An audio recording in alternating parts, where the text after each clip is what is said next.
So it's almost like through the thicket,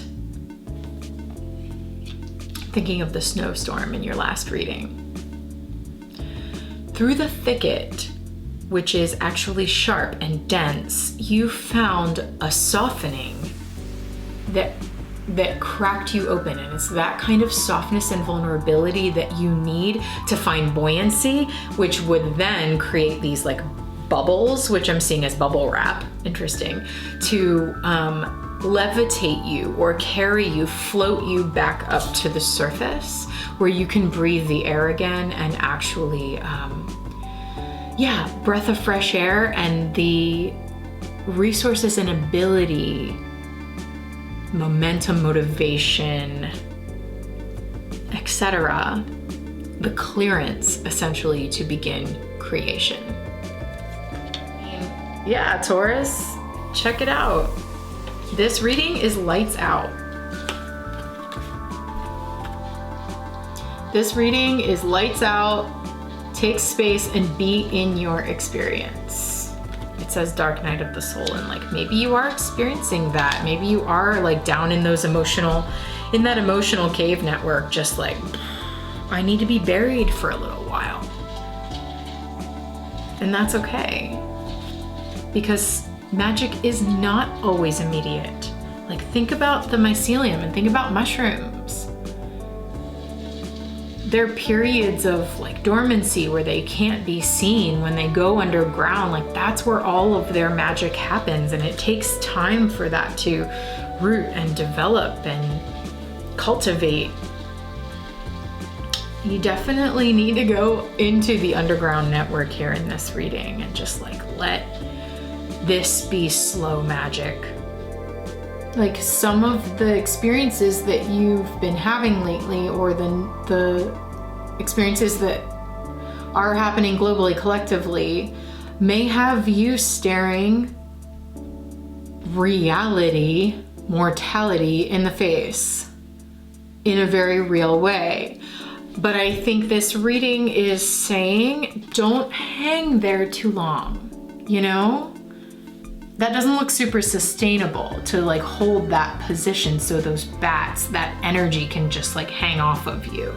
So there is, and it does actually look like gymnastics, remember, like mental gymnastics. Okay, so like, again, like while you may be facing some very real stuff, a deep experience of facing mortality, the Four of Wands, just, I keep feeling it as an invitation. The shape you're shifting out of is this death energy, this energy of waiting and waiting and waiting and holding it and holding it and holding it. That is what you, Cancer, are shifting out of. What you are shifting into is go out on a limb. It's let yourself live. It's go get it, Aries. It's go for it. It's go time. It's let the dragon roar. It is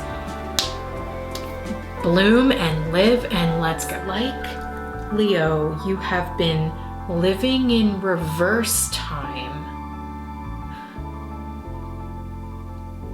And when the Eight of Wands hits Leo, which could be yesterday for you, it could be right now, it could be sometime, in a few weeks.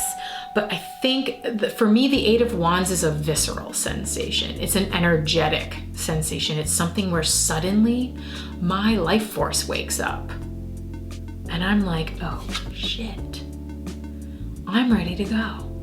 I've got moves. I've got momentum. I'm ready to do this hard thing, Cool. And from that moment on, Leo, time starts moving forward for you. And let myself shift shape. Let myself change like the phases of the moon. Like let myself feel something differently, or change my mind, or change how I feel. Like it's okay to change your mind is actually a big part of this reading. It's because the Page of Coins over here is reaching for this thing. And then the Knight of Wands has a shift in direction and goes, oops, actually, I'm going over here.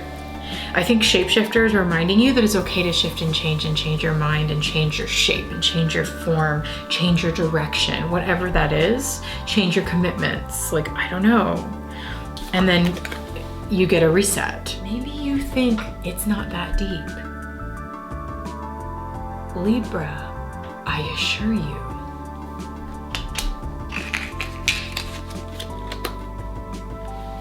it is.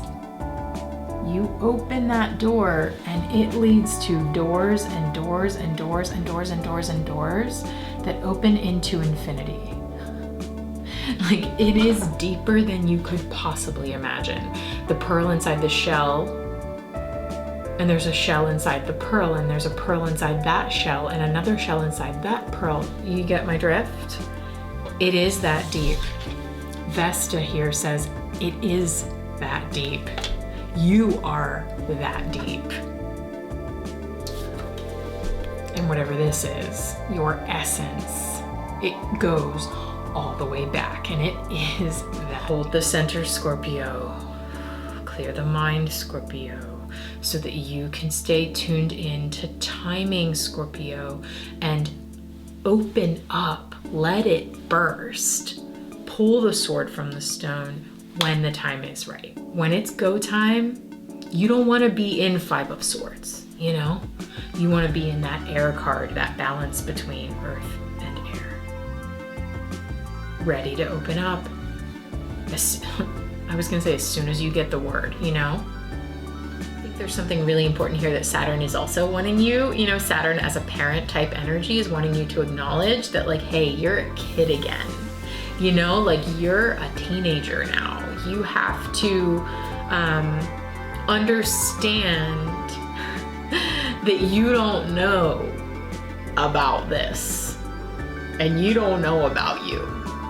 You're gonna find out, but you need a little bit of a padded room while you explore that. And so, like, make it safe and give yourself time to adjust and experiment and play and figure it out. Yeah, beautiful. It'll come around the mountain when it comes. That's Saturn telling you you have time to figure this out. It's like an antenna, and you're like unconsciously feeling for the yes. Ooh, this is cool.